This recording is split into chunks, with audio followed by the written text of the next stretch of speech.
Continuing the theme of meals with Jesus. This is another meal occasion. This one is only told by Luke.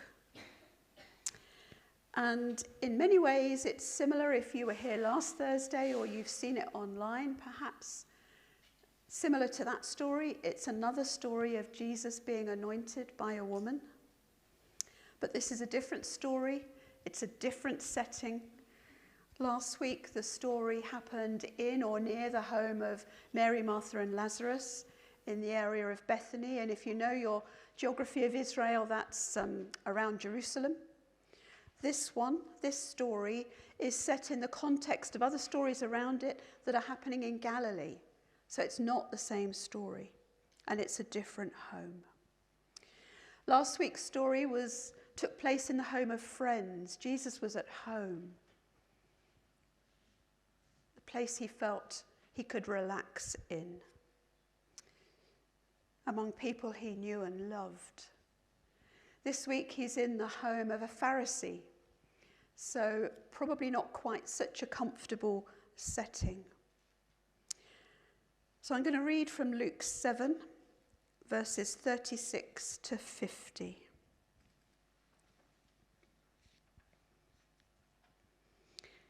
When one of the Pharisees invited Jesus to have dinner with him, he went to the Pharisee's house and reclined at the table. A woman in that town who lived a sinful life learned that Jesus was eating at the Pharisee's house, so she came there with an alabaster jar of perfume. As she stood behind him at his feet weeping, she began to wet his feet with her tears. Then she wiped them with her hair, kissed them, and poured perfume on them. When the Pharisee who had invited him saw this, he said to himself, "If this man were a prophet, he would know who is touching him and what kind of woman she is, that she is a sinner." Jesus answered him, "Simon, Simon, I have something to tell you." "Tell me, teacher," he said. "Two people owed money to a certain moneylender. One owed him 500 denarii and the other 50.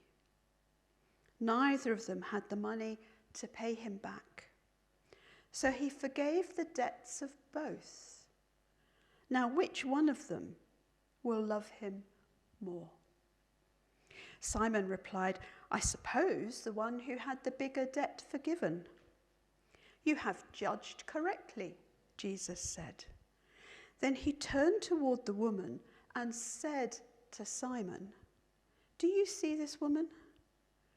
I came into your house. You did not give me any water for my feet, but she wet my feet with her tears and wiped them with her hair. You did not give me a kiss, but this woman, from the time I entered, has not stopped kissing my feet. You did not put oil on my head, but she has poured perfume on my feet. Therefore I tell you, her many sins have been forgiven, as her great love has shown. But whoever has been forgiven little loves little." Then Jesus said to her, "Your sins are forgiven." The other guests began to say among themselves, "Who is this who even forgives sins?" And Jesus said to the woman, "Your faith has saved you. Go in peace."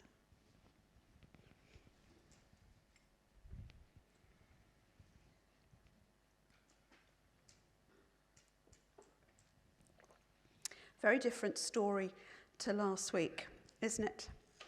Others are present in this story, but we didn't know that till the end of the story. And we don't know who they are. Friends or foes, don't know who they are. The spotlight of the story is this triangle Simon the Pharisee, Jesus, and the woman. And we don't know if Jesus was invited because it was a can we catch him out scenario, or whether they just wanted to see him and meet him and hear him, see what he had to say, see the truth of what they were perhaps hearing going on around them. And the meal is underway, and Jesus is reclining at the table. Seems a very awkward thing to me, but you have to imagine the scene. Low table.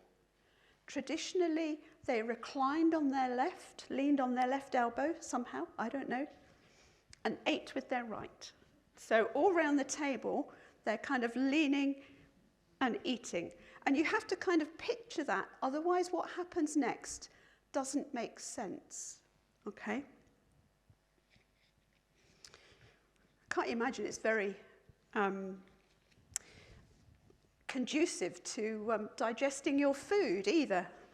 But there we are, that's what they did. Sorry, restless, fidgety, hot.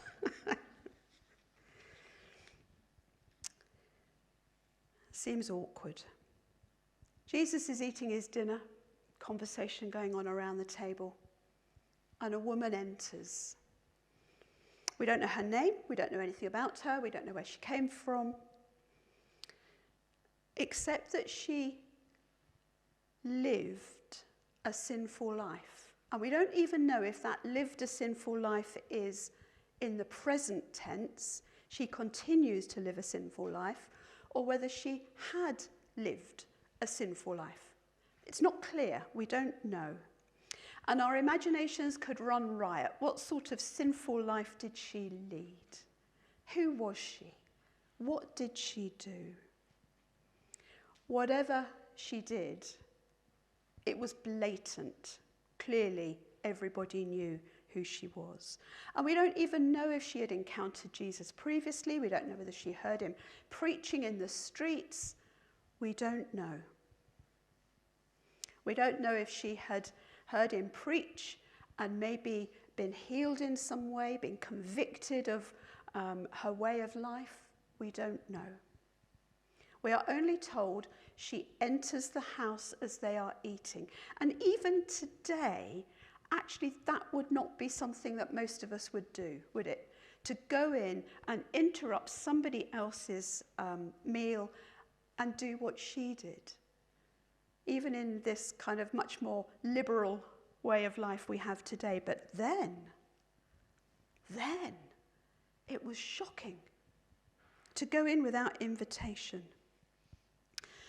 And if you can imagine Jesus reclining on his left side, with his feet out kind of behind him, which you can do if you're laying on your left side with your legs bent slightly. She comes to stand behind his feet. It's the only way that she could kind of stand behind his feet, as if he's at that kind of angle. And she doesn't appear to say anything. To start with, the people around the table would have known she was there. Jesus probably knew she was there. And she begins to cry. She begins to weep. This is not a silent, gentle kind of crying. It is an uncontainable, audible grief. That's what the words in this context mean. Great, heaving sobs. And her tears, in the Greek, they fall like rain.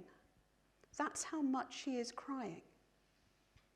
They fall like rain. I wonder how you would have felt if you had been at the table watching this.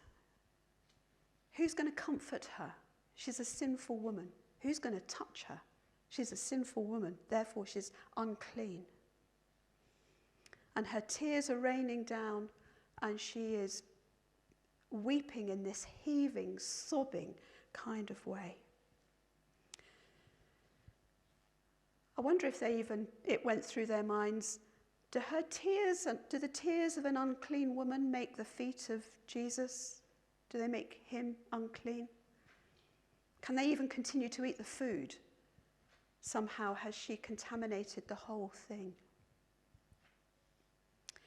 Now we know from a comment made later on by Jesus to Simon that he had not been shown the common courtesy, and we talked about this the other day.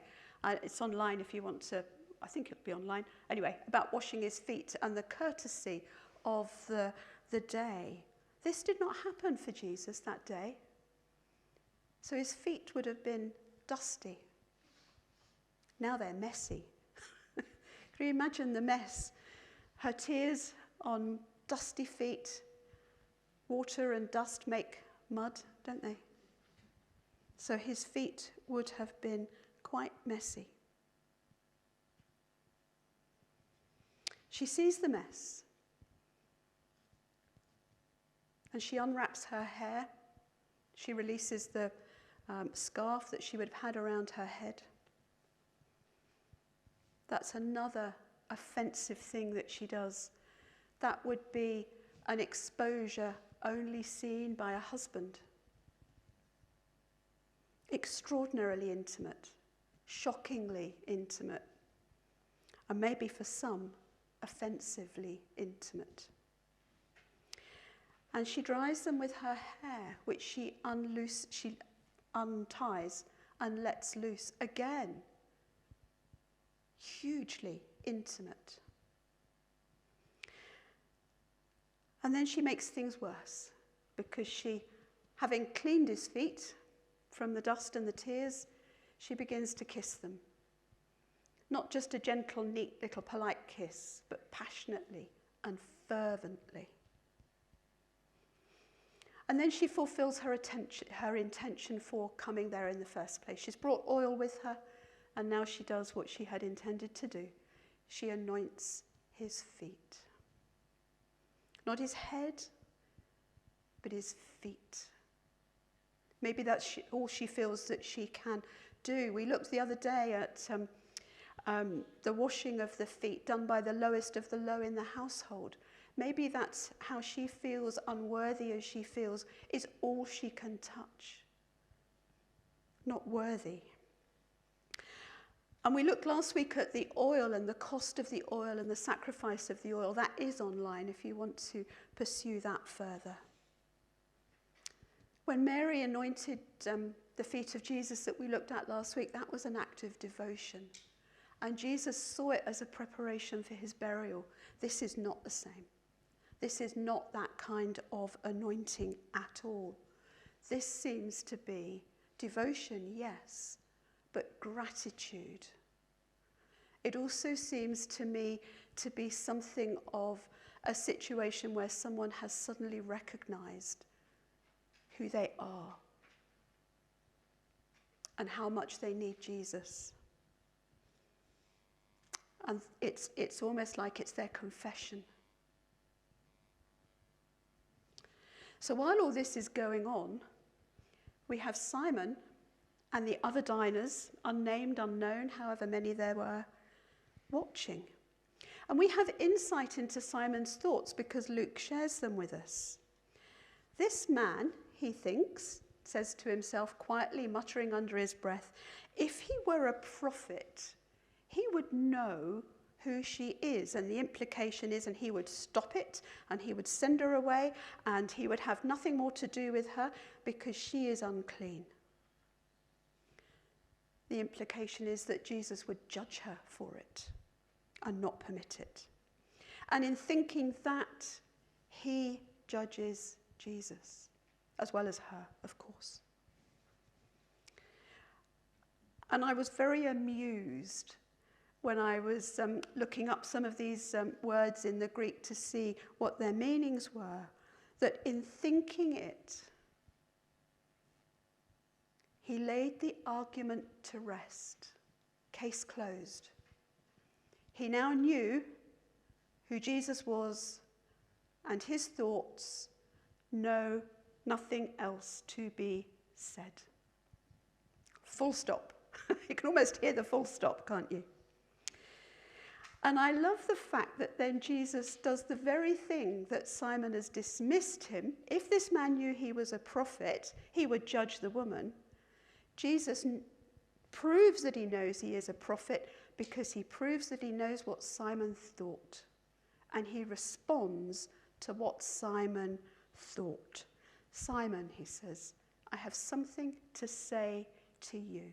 He doesn't acknowledge that he knows what Simon said, but in what he says, there is no doubt. But Simon seems to miss that. He seems to completely miss the fact that actually Jesus has just proved he is prophetic. He is the prophet. And he presents Simon, the Pharisee, with a theological conundrum, a religious debate, a theological point. He puts the case, and Simon gets it. He gets the answer right. He can answer the question. The one who loves more is the one who was forgiven more, he said. He got it. Nothing to do with me. It's almost like he can see it for the parable, he can see it for the two guys, but I am a Pharisee, I am not in need of this myself. He can only see the argument for the others. So Jesus takes the opportunity to gently point out Simon's failings as a host. That's when he says, you didn't wash my feet. You didn't anoint my head with oil, which was often a common courtesy to refresh the person after they're travelling. He didn't do any of that. He didn't give Jesus a kiss of welcome. And Simon doesn't seem to notice that actually he has failings. He has lacked the hospitality of the day. No appreciation of the love expressed. So Jesus tells this parable, and Simon is completely oblivious to the fact that the parable is outworking in front of him round his own dining table. And actually, he is one of the people in the parable. We've got the woman released from much, and the man could be released from much, but doesn't recognize the depth. We're invited to that same drama, you know. We're invited to that same meal. And the question is, which chair are you going to sit on? Are you going to sit on the chair of Simon and see other people around you who need the love of Jesus? You can so see it for them, so realize how much they need to hear it. Not you. Are you the chair occupied by the woman? Well, she wasn't on a chair, but you know what I mean. Or are you in the crowd in the background, just watching, not participating, just a witness? And of course, Jesus then says, you're forgiven to the woman. You're forgiven. How very healing for her, life transforming.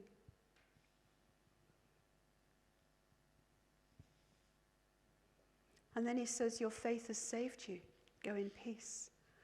And of course, that's salvation, release, deliverance, rescue. It's all those words wrapped up in that word, sozo.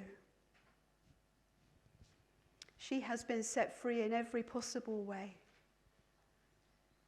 And it seems to me that her healing happened in two stages, perhaps. Jesus forgave her sins. But then, he said, you are saved. You are welcomed in. You are welcomed in. And that happens to other people. We see that happen to the lepers. Remember the 10 lepers who they were sent away to go and see the priest, and only one came back? Those that went were cured. The one that came back was saved. There's something about our gratitude, isn't there, and how Jesus responds to our gratitude, and it allows us, acknowledging our need of him, allows us to go deeper. That's Jesus' gift to her. and it's his gift to each one of us too.